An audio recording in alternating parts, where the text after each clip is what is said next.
Dios bendiga a ese pueblo hermoso que está ahí afuera. Dios le bendiga a todos. Bienvenidos a Biblia Estudio TV, tu instituto bíblico virtual. El único instituto bíblico en las redes sociales cuyo único y exclusivo objetivo es hacer discípulos en todas las naciones, enseñándoles que pongan en práctica todas las enseñanzas de Jesús. Y una de las cosas que Jesús enseñó fue a buscar el reino de Dios y su justicia perdurable, la cual se revela en nosotros y por medio de nosotros. Siempre rogándole al Señor por todos ustedes para que sean llenos del conocimiento de su voluntad con toda sabiduría, revelación espiritual, para que vivan como es digno del Señor, agradándole en todo. Soy Víctor Cáceres, quien te ama y te saluda en el amor de Jesucristo. Bienvenidos al despertar bíblico de hoy.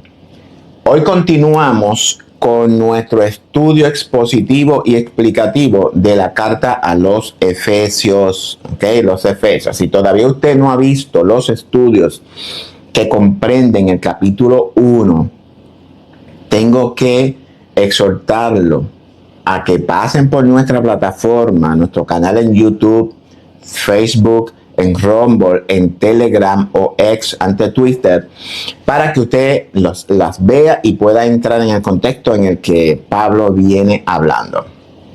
Para su conveniencia, en la descripción del video de hoy estarán todos esos videos que comprenden el capítulo 1 y la primera parte del capítulo 2.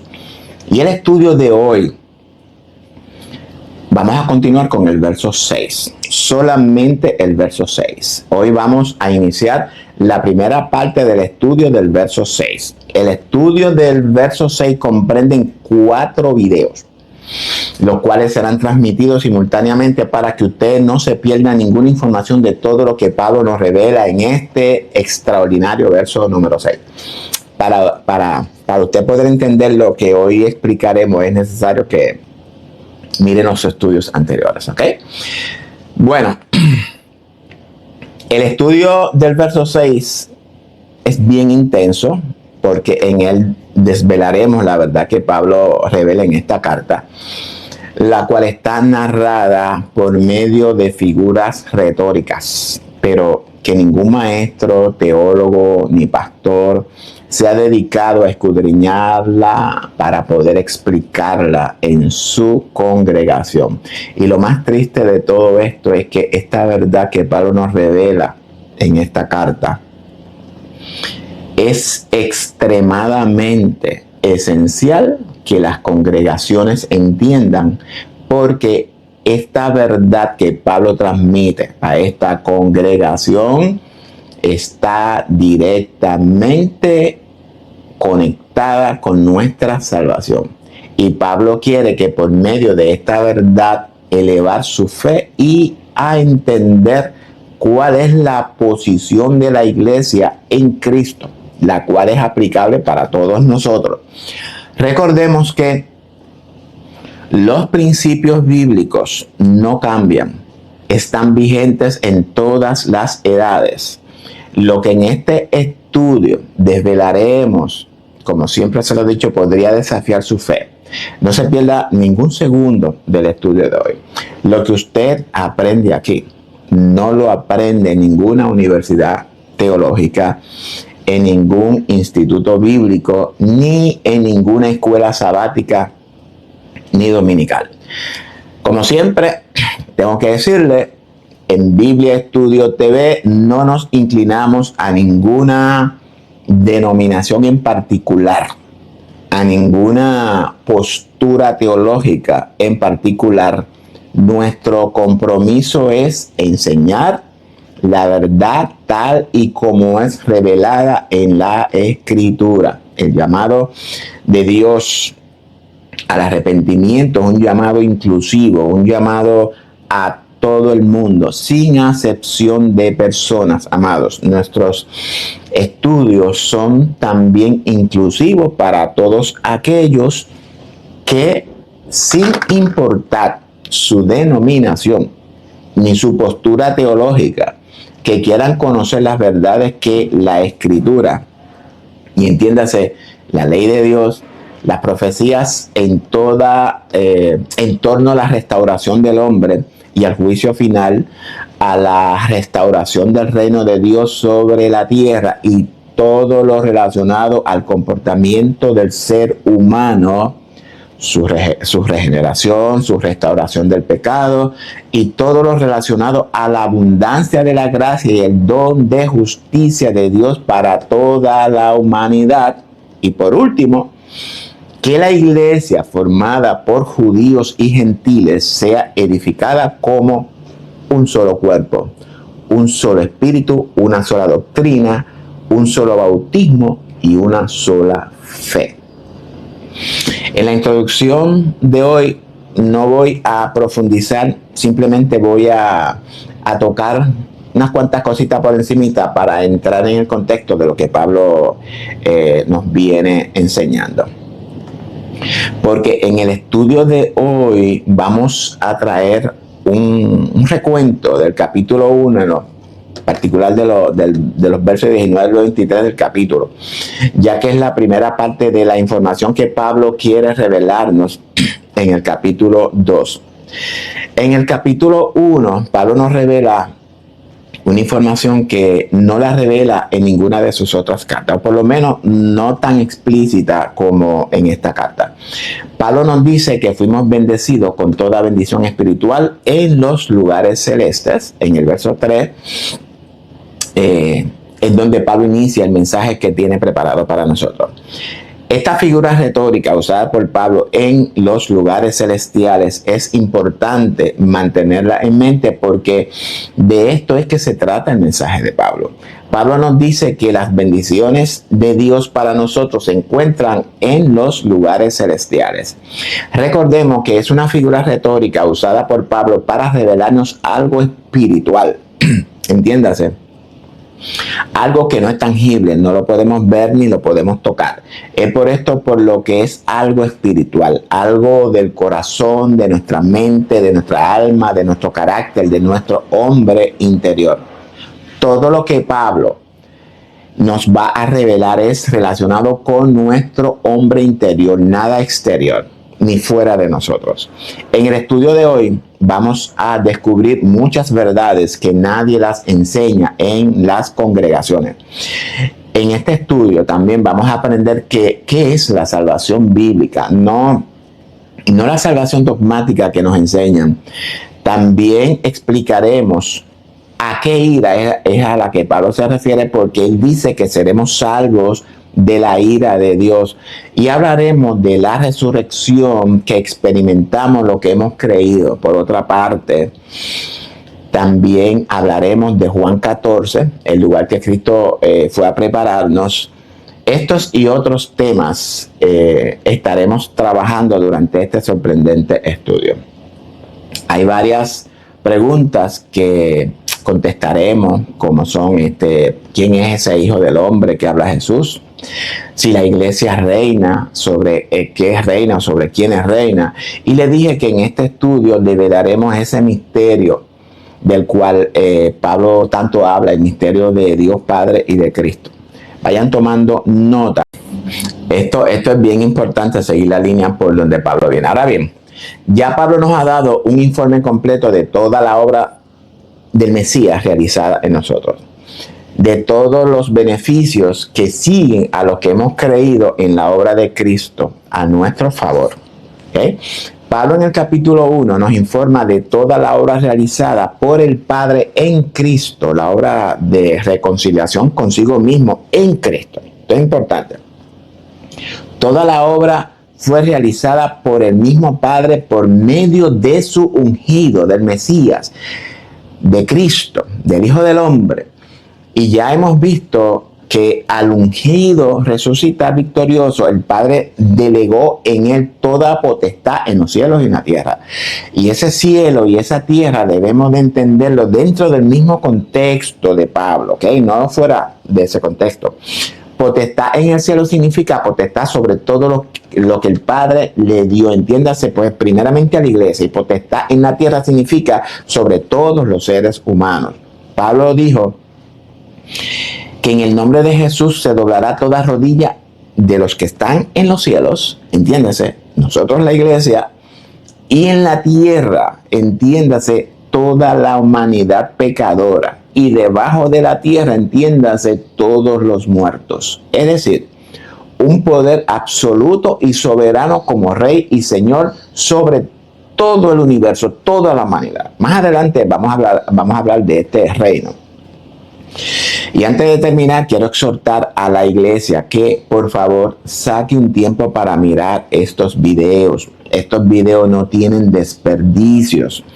Mírenlo en su totalidad. No los empiece a ver y a los 5 minutos suéltenlo, lo dejen. No, recuerde que esto se trata de su salvación. Lo que hablaremos en este estudio es importantísimo para usted y para los suyos. Miremos a nuestro alrededor, cómo está el mundo. Las guerras, las crisis económicas, el sistema climático, el sistema climático, la política, la inmoralidad sexual, la corrupción. Todas las señales advertidas por Cristo ya las estamos experimentando. Estamos a ley de 6 años para empezar a experimentar el asedio de Jerusalén. Y dicho sea de paso, el término Jerusalén significa reino de justicia y es una figura de la iglesia. El asedio a Jerusalén, es decir, a nosotros, ya se está manifestando. Y el que tenga sabiduría, que entienda lo que digo. Ya la señal del final de los tiempos está anunciada a toda la humanidad. Ya el continuo sacrificio ha empezado a cesar. Ya la apostasía es una realidad frente de nosotros. Jesús dijo que nadie nos engañe y desafortunadamente estamos dejando engañar. La maldad del amorreo está llegando a su colmo. Los días de Noé y los días de Sodoma y Gomorra son una realidad delante de nuestros ojos. Estamos viviendo la generación que vería todas las cosas que Jesús profetizó. En el estudio de hoy está titulado La Iglesia Reina en Cristo, primera parte en Efesios 12. Y espero en el Señor que hoy usted ensanche su territorio espiritual, crezca en el conocimiento de Dios y pueda entender la verdad que Dios quiere revelar a su corazón hoy. Comparta este estudio bíblico con todos sus grupos y familiares y amistades en WhatsApp, en Messenger, Telegram y con todos sus hermanos de su congregación, con todo el mundo. Suscríbase a nuestro canal en YouTube. Apriete la campanita para que no se pierda ninguno de nuestros videos que subimos semanalmente. Ahora, si puedo decir, adelante con el estudio de hoy. Así que comenzamos rápidamente.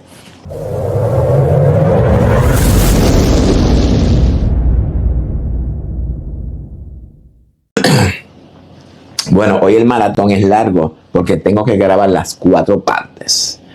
Así que bienvenidos nuevamente y es muy importante lo que creemos sobre las escrituras, cómo formamos nuestras teologías y doctrinas. Pero esto resulta tan relevante, no solo lo que creemos, sino cómo creemos o qué creemos de esas cosas, cómo funciona nuestra teología, o ustedes esos que simplemente se sienten a leer un pasaje y dicen, bueno, esto es lo que quiere decir, tal cosa. Y quiero decir que frecuentemente basamos nuestra interpretación de la escritura en nuestra experiencia o en nuestro conocimiento. O también pudiera sonar lógico lo que suene correcto en nuestra propia opinión, puede ser. Ahora bien, si nosotros al interpretar las escrituras usáramos la metodología, y es por esto que muchas veces hablo acerca de la hermenéutica. La hermenéutica consiste en la metodología correcta para interpretar correctamente las escrituras, y de igual manera o de igual forma la metodología exegética consiste en utilizar herramientas y principios para llegar a la comprensión adecuada de lo que Dios nos revela en su palabra, ¿verdad? Ahora bien, ¿por qué digo esto? Porque he estado esperando este grandioso día para explicar Efesios 2. Y hace unas semanas explicamos a Efesios 1:20, donde Pablo nos reveló una verdad que llega a oído, una verdad que ha llegado a oído de pocos realmente. Y en el estudio de hoy veremos la explicación de Dios por medio de Pablo, y esta explicación es lo que nos brinda la comprensión apropiada. Y encontraremos la clave para que esa verdad penetre en nuestras conciencias y seamos convencidos por el Espíritu de Dios obrando en nosotros. Y con el permiso de usted, quiero volver sobre el capítulo 1. Y aunque sé que ya lo explicamos, pero quiero conectarlo con el estudio de hoy, ya que esta conexión nos va a aclarar la verdad para la cual Pablo nos viene preparando. Porque en esos textos Pablo nos revela la primera mitad de esta verdad. Todos sabemos cuán importante es la fe desde la perspectiva bíblica, y los versos que estudiaremos hoy nos lleva a entender lo que es una fe verdadera, porque lo que aprenderemos en el estudio de hoy tenemos que creerlo por fe. No podemos simplemente aceptar la mitad de lo que Dios nos revela en el verso 20, sino que debemos de ver cómo la primera mitad trabaja en conjunto con la segunda, con el fin de producir el resultado de la fe, y ese resultado es el reino de Dios en nosotros, amados. Porque si no entendemos esto que Pablo nos revela en el capítulo 1, no podremos entender lo que nos revela en este verso 6, la segunda mitad de esa verdad. Y vamos a leer Efesios 1 del 19 al 23. ¿Y cuál la incalculable grandeza de su poder hacia nosotros los que creemos, entiéndase, ¿verdad?, judíos y gentiles, según la acción soberana de su poder, la cual se manifestó en Cristo, resucitándolo de entre los muertos y sentándole a su diestra en los lugares celestiales, sobre todo principado y autoridad y poder y señorío, y sobre todo nombre que se nombra no solo en esta edad presente, sino en el mundo por venir. Y sometió todas las cosas bajo los pies, y lo dio por cabeza sobre todas las cosas a su congregación, es decir, a su iglesia, que está formada por judíos y gentiles, la cual es su cuerpo, la plenitud de quien todo lo llena en todo, amados. ¿Amén? Ahora bien, con estos versos terminamos la explicación del capítulo 1. Y en estos 5 versos encontramos la clave para que podamos entender el propósito de Pablo en revelar a esta congregación una verdad que estaba oculta desde la fundación del mundo. Si logramos entender con claridad lo que Pablo quiere revelarnos, nuestras vidas serán regeneradas, transformadas, y ocurrirá en nosotros una verdadera metamorfosis. Una verdad explícita en la Escritura, pero que ningún teólogo ni maestro ha podido interpretar correctamente. Ni teólogo judío, ni teólogo gentil, ninguno. ¿Por qué razón, amado? Porque la revelación de esta verdad por Pablo a esta congregación quedó sembrada en el olvido debido al pecado de las iglesias en Roma. Y quiero compartir con usted un poquito de historia. Algo que tampoco es enseñado en nuestras congregaciones. O por lo menos en muchas de nuestras congregaciones pentecostales no se trata de eso. Las iglesias en Roma se dejaron contaminar con el paganismo y el sincretismo, la idolatría que había ya empezado a influenciar en ellas. Pero influyó mucho más durante el reinado del emperador Constantino, el cual influyó para que ella se convirtiera en la religión oficial del Estado romano. El que más luego, por medio del crecimiento católico en el Concilio de Nicea del 325, manipulara los textos bíblicos y su interpretación.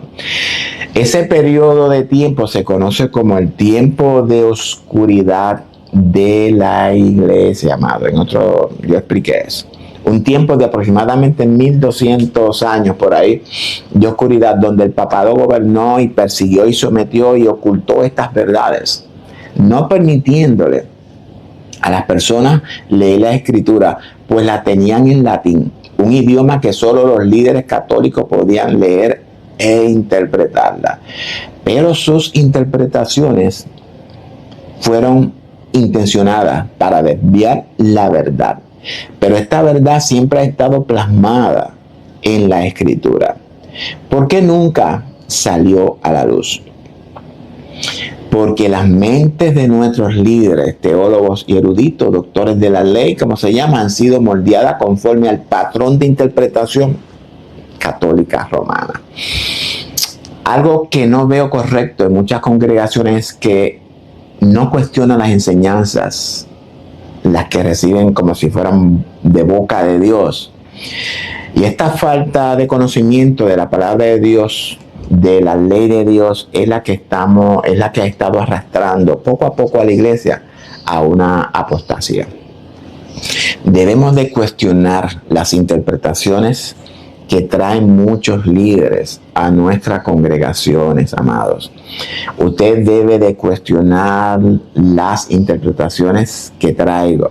No acepten de mí ni de nadie información sin antes analizarla a la luz de la escritura.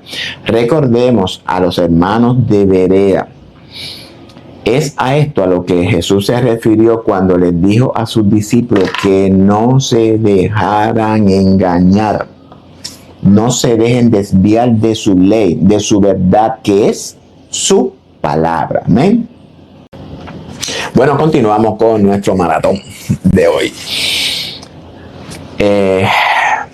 Hoy vamos a continuar, ¿verdad? Con esto que he estado explicando.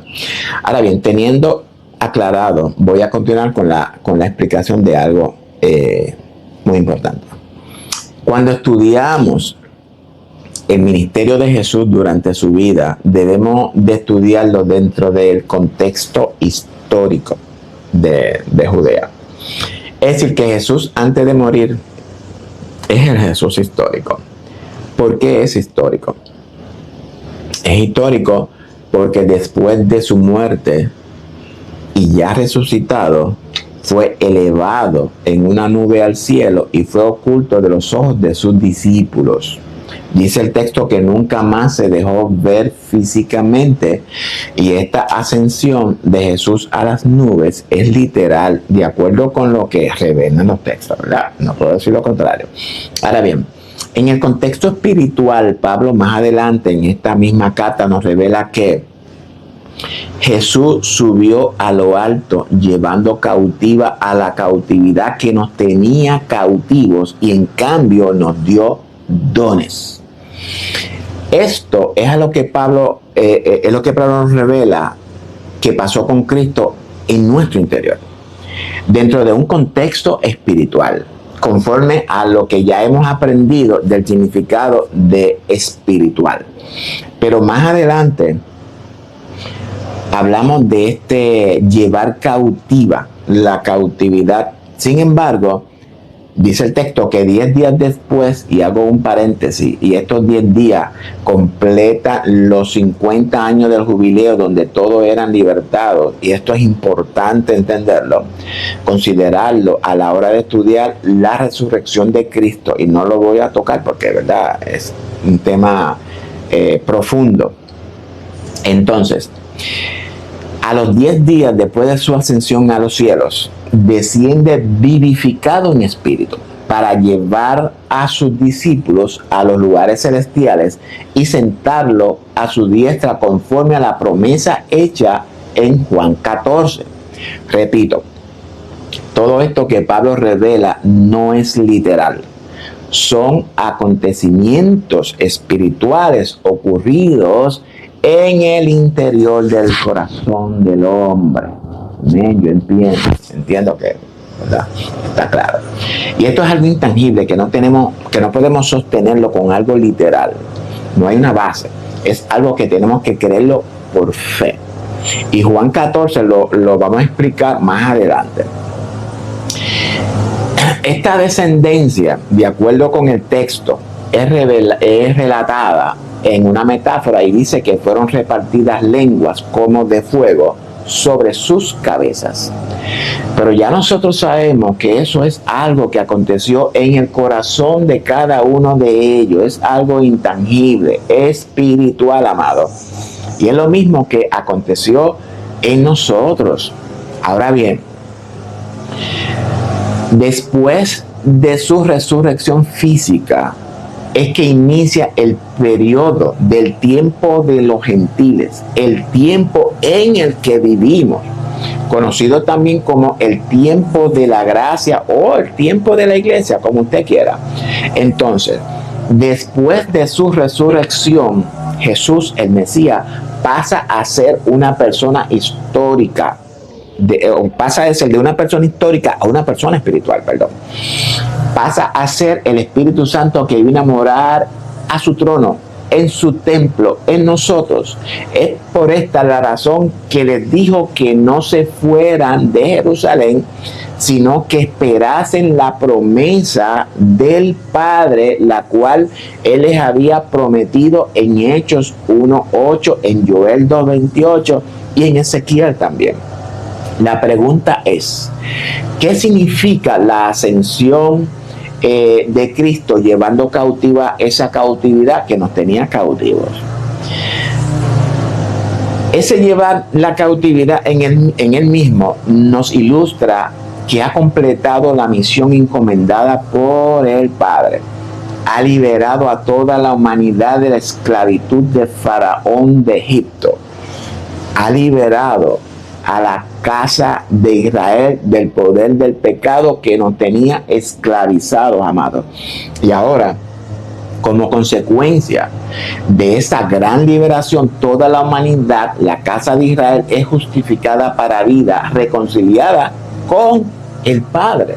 Y como consecuencia de esa reconciliación, rompe el velo en dos partes. El velo que dividía el lugar santo del lugar santísimo. Y ahora, por medio de la obra del Hijo del Hombre, el mismo Hijo del Hombre puede volver a tener la misma gloria que tenía con el Padre antes de que el mundo fuese. Y yo espero que estén entendiendo. Repito, espiritualmente, en otras palabras, ya la humanidad, la casa de Israel, quedó libre del yugo de Faraón de Egipto. Ya el lugar santísimo está disponible para entrar sin intermediario a la presencia del Padre Celestial. El Hijo del Hombre vuelve a su trono, vuelve a ser uno con el Padre como en el principio. Es glorificado en Dios y Dios en él. Resumo entonces, porque esto es un poquito complicado. Ya hemos aprendido que al Cristo resucitar, y esta resucitar es la evidencia de su obra, que fue agradable al Padre, y por tanto agradó al Padre poner en Cristo pues toda su plenitud de la deidad, darle toda potestad en los cielos y en la tierra, y darle al Hijo todo el juicio. Esto es importante. Aprendimos que el mismo poder de Dios que opera en nosotros en la actualidad, el Espíritu Santo, fue el mismo poder que resucitó a Cristo de entre los muertos y lo sentó a su diestra, a la misma diestra del poder de Dios, amados. Lo sentó en los lugares celestiales, sometiendo bajo su autoridad todas las huestes espirituales de maldad. Por tanto, cuando el Mesías, el Hijo del Hombre, es sentado a la diestra del poder de Dios, en el mismo lugar de Dios, el Hijo ha venido a ser el Padre. Y presten mucha atención a lo que digo. El Hijo ha venido a ser el Padre. Es por esto por lo que es un error enseñar que cuando Jehová habla del día de su venida, del día del juicio final en el Antiguo Testamento, es un error decir que Jehová habla de un día y de un juicio diferente al día de la manifestación del Hijo del Hombre y de la ira del Cordero. Es un error. Si usted ha entendido lo que acabo de explicar, lo que sucedió con Cristo, entonces debemos de usar la inteligencia y el discernimiento para entender que el Padre ha delegado a su Hijo todo el juicio. Todo. Ya vimos que el Hijo ha venido a ser el Padre. Jesús siempre les dijo a sus discípulos: el Padre y yo somos uno. Repitiéndole: el Padre y yo somos uno.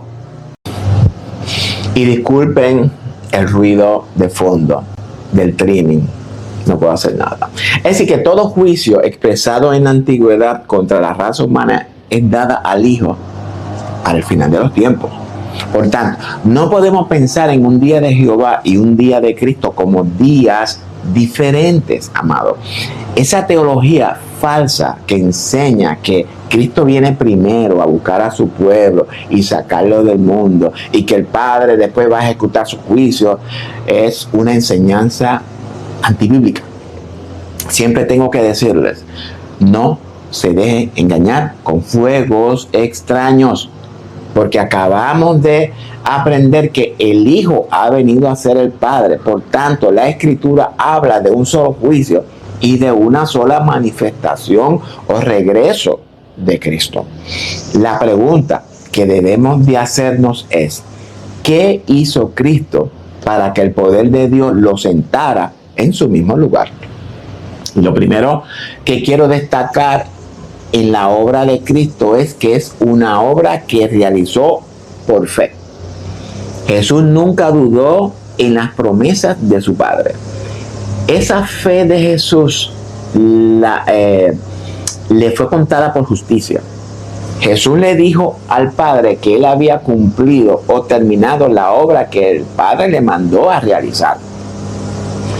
¿Qué implicaba esa obra? Ya vimos que Dios, el Padre, estaba en el Mesías, en Cristo, reconciliando el mundo consigo mismo.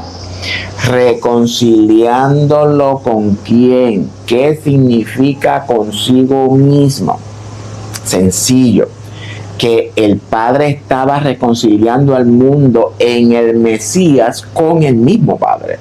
Entonces, ¿quién es el Mesías, el Cristo? Pues en este momento era el mediador, en el momento ese era el mediador. En otras palabras, que el Mesías, el Cristo, es el medio o el mediador por el cual Dios mismo nos reconcilia consigo mismo. Esa obra del Mesías, del Hijo del Hombre, del humano Jesús, en el cual Dios estaba encarnado, cumplió la misión encomendada por el Padre, y toda su obra de redención fue consecuencia de su fe. Una misión guiada, dirigida, comandada y planificada bajo la estricta voluntad del Padre.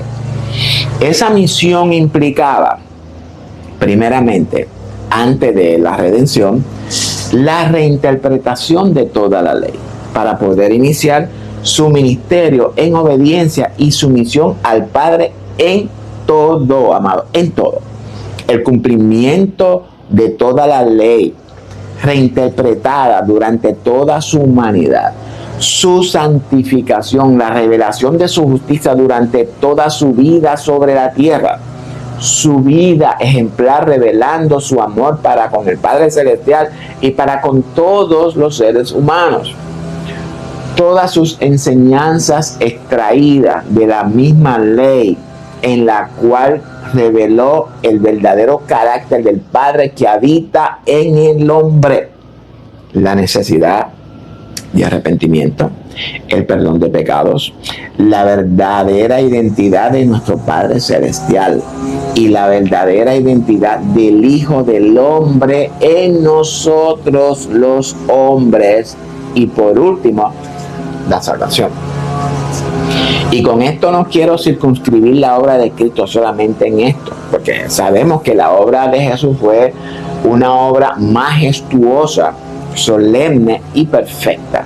Pero traje esto para que entendamos, y luego con su muerte, la redención de toda la humanidad, llevando en sí mismo como un propiciatorio todos los pecados e iniquidades de toda la humanidad, no de algunos, de toda. Y luego con su sepultura nos da entrada en el reposo de Dios.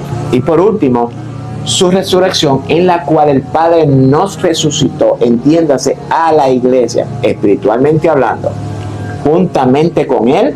Y esto fue lo que acabamos de explicar. Y dice Pablo que Dios nos encargó el ministerio de la reconciliación. Básicamente, en esto consistió la obra que el Padre le encomendó.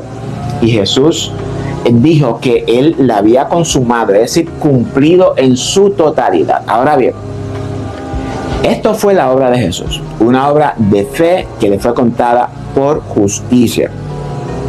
Jesús pide en su oración en Juan 17, Jesús le pide al Padre que lo glorifique a su lado con aquella gloria que tuvo con el Padre antes de que el mundo fuese. Ahora bien, si esto que Jesús afirma es cierto, y de hecho es cierto, entonces tendremos que reinterpretar a Génesis 1:1. Pero no voy a entrar en este complejísimo tema. Entonces, Jesús le pide al Padre que lo glorifique como resultado de su obediencia, humildad, sometimiento y cumplimiento total y absoluto de todo lo que el Padre le había encomendado. Lo cumplió todo tal como el Padre le había encomendado. Fue perfecto en todo, amado. Dice Pablo que Moisés fue fiel en toda la casa de Dios como siervo, pero Cristo como hijo sobre su casa fue fiel. Y esa casa pues somos nosotros. Por tan maravillosa obra realizada por el Hijo, fue hecho Señor y Rey de todo lo que existe, visible o invisible. Y hago un alto para preguntar: ¿está usted consciente quién es Cristo en usted y cuál es su posición en Él? Meditemos muy bien nuestros caminos, como siempre les digo. Ahora bien, dentro de este mismo contexto, Jesús dice que como el Padre lo ha enviado al mundo, así Él también nos envía al mundo. ¿Qué quiso decir Jesús con esto entonces? Elemental. Que nosotros también debemos de cumplir la misma misión, exceptuando obviamente la obra salvadora, porque ya fue realizada por Jesús. Pero después debemos de ser imitadores de Él en todo, en sus pensamientos, en sus caminos, amorosos, santos, justos y perfectos. Pero eso,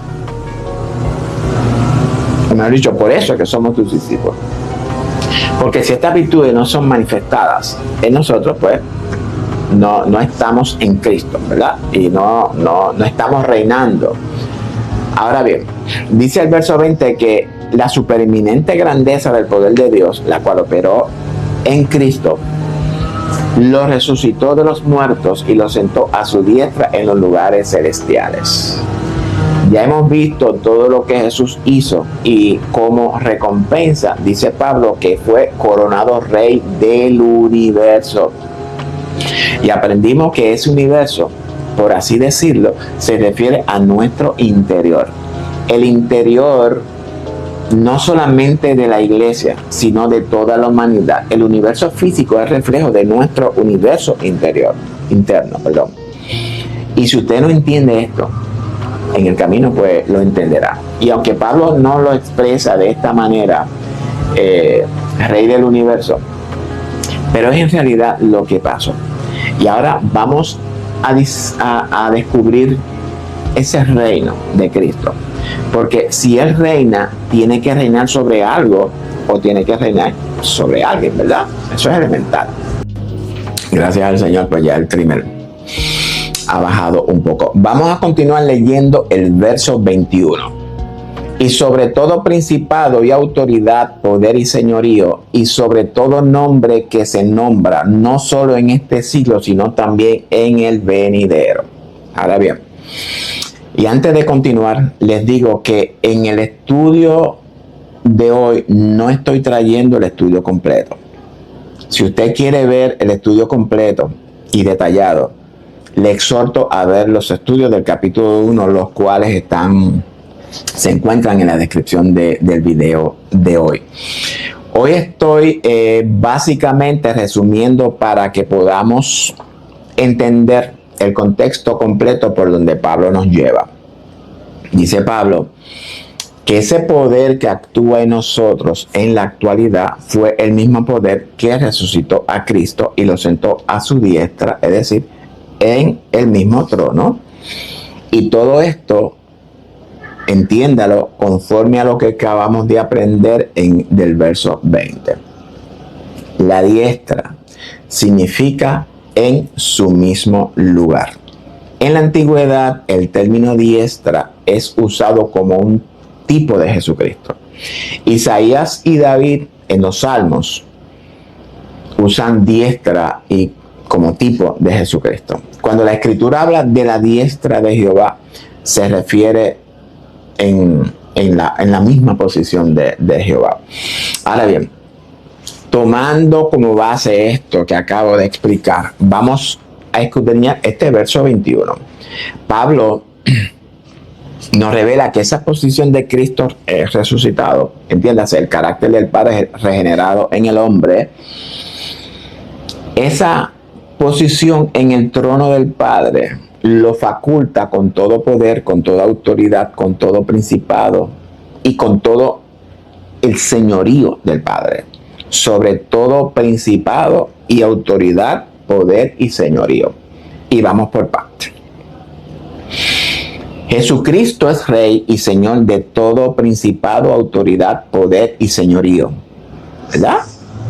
¿A qué se refiere Pablo con estos 4 poderes? Bueno, volvió el primero otra vez, pero bueno.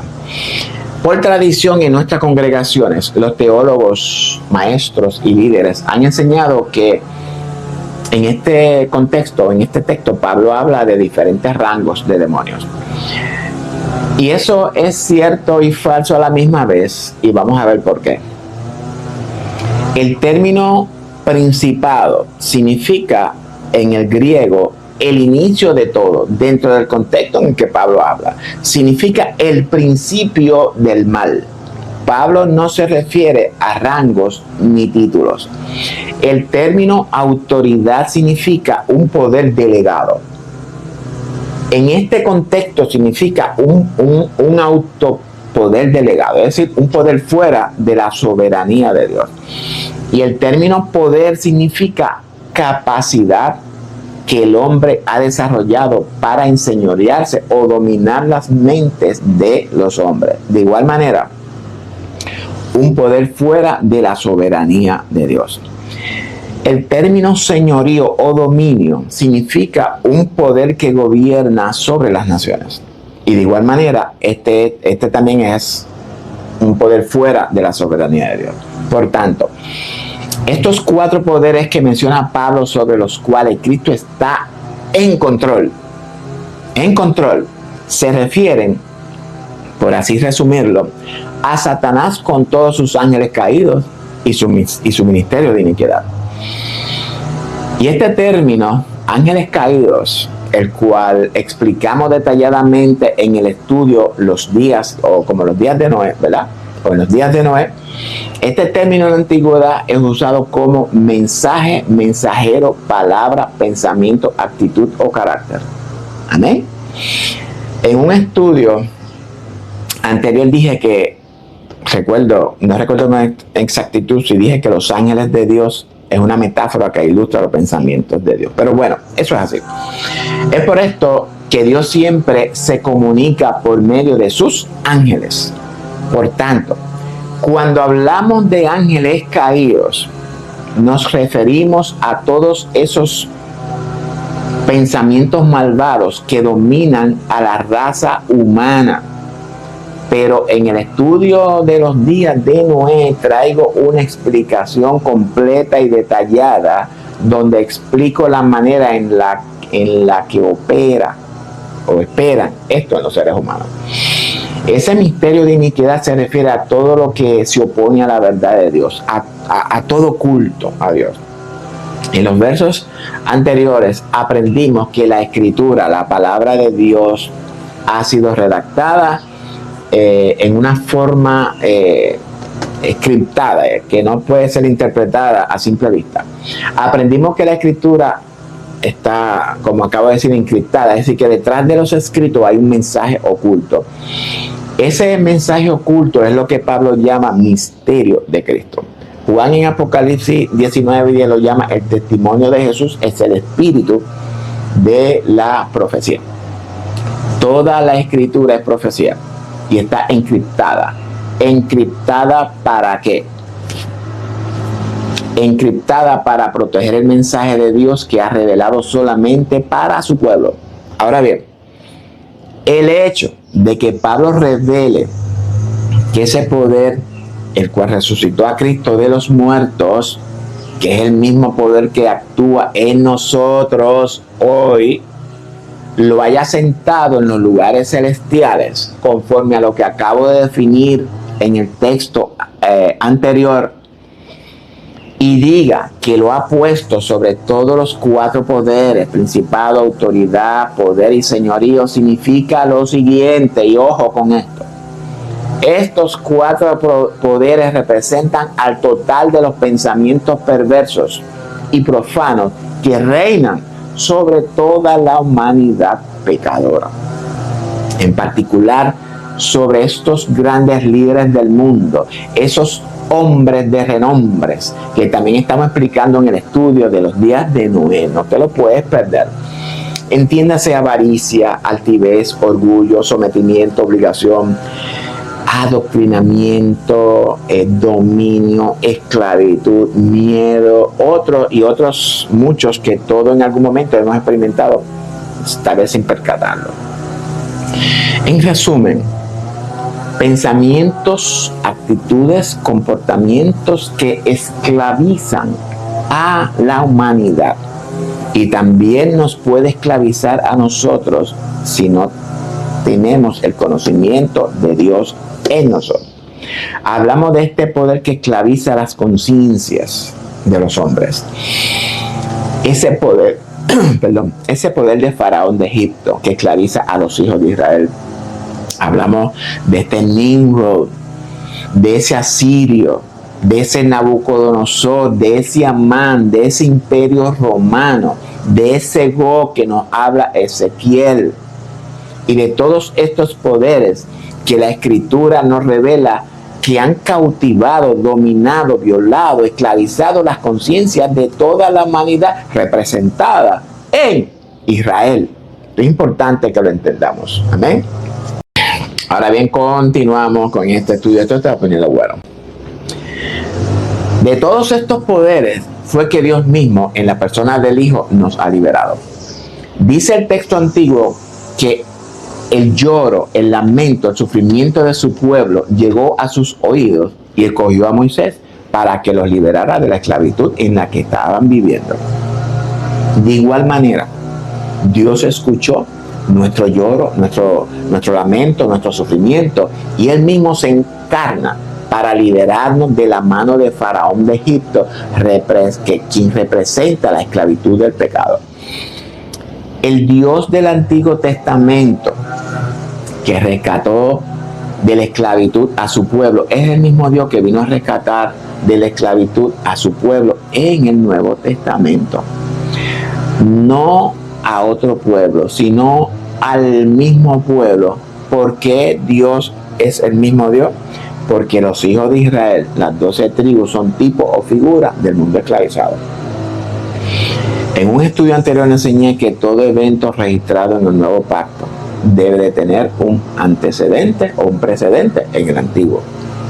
También dije que el Antiguo Testamento es sombra del Nuevo Testamento. Y todo precedente es tipo de lo que acontece en el nuevo pacto. Si nosotros pensamos que Dios solamente vino a rescatar a la iglesia, tenemos serios problemas de interpretación, amador. No estamos usando la metodología correcta de interpretación bíblica. Recordemos que tenemos que permitirle a la Escritura que ella misma nos revele la interpretación correcta. No podemos tomar los textos e interpretarlos conforme a lo que creemos que pudiera significar. Si un maestro no usa la metodología correcta, la hermenéutica, la exégesis de los textos, usted no podrá extraer la revelación que la Escritura quiere revelarnos. Entonces, Dios rescató a todo Israel y a todos los que con él salieron. Y si usted escudriña la Escritura meticulosamente, podrá darse cuenta de que el pueblo de Dios, el pueblo que Dios liberó de la esclavitud de Faraón, estaba mezclado con esclavos de otras naciones, egipcios que salieron con Israel y de gente de todas las naciones. Ya que Egipto era la nación más poderosa y más rica de esos tiempos. Amén. Y en el desierto Dios nunca hizo excepción con ellos, sino que todos los que salieron fueron llamados los hijos de Israel. Y si usted no se ha percatado, cuando Israel entró a Canaán, no pudieron echar a los cananitas y por tanto se mezclaron. Pero todos eran llamados los hijos de Israel. Ahora bien, no miremos a Egipto y a Faraón como una nación. Miremos a Egipto como el pecado y a Faraón como el poder detrás del pecado, esclavizando las conciencias de los hombres. Entonces, Cristo es Rey y Señor sobre todos estos pensamientos, actitudes rebeldías y caracteres que se levantan contra la autoridad, contra la naturaleza, contra el carácter del Padre. Y dice la segunda mitad del texto, y sobre todo nombre que se nombra, no solamente en este siglo, sino también en el venidero. Y la clave para entender lo que acabo de explicar, lo encontramos en este texto, y sobre todo nombre. Amén. ¿Qué significa nombre en la Escritura? ¿Qué simboliza? Si usted no lo sabe, hoy entonces lo va a saber. El nombre en la Escritura simboliza el carácter de la persona, las características que definen a la persona. Cuando en la Escritura vemos un cambio de nombre, significa un cambio de actitud o un cambio de carácter, un cambio de un estado de conciencia a otro estado de conciencia, un cambio de mentalidad. Simón fue llamado por Cristo Pedro. Pedro significa piedra, roca o estabilidad. Y Jesús dijo que sobre esta roca, es decir, sobre esta estabilidad establecería su iglesia. Saulo fue llamado Pablo, que Pablo significa pequeño, para que vayan entendiendo. Saulo significa aquel que ha sido pedido por Dios. Saulo es una variante del hebreo Saúl, que es el verdadero nombre de Pablo. El nombre de Saúl o Saulo simboliza fiereza y lealtad, característica que el rey Saúl no supo manifestar. Sin embargo, Saulo sí la supo manifestar.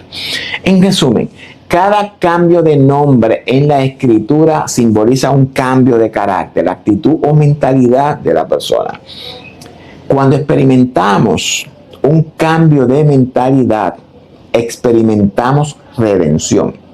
En otras palabras, que Pablo, usando la expresión sobre todo nombre que se nombra, nos da la clave para interpretar correctamente el texto. La Biblia misma se interpreta.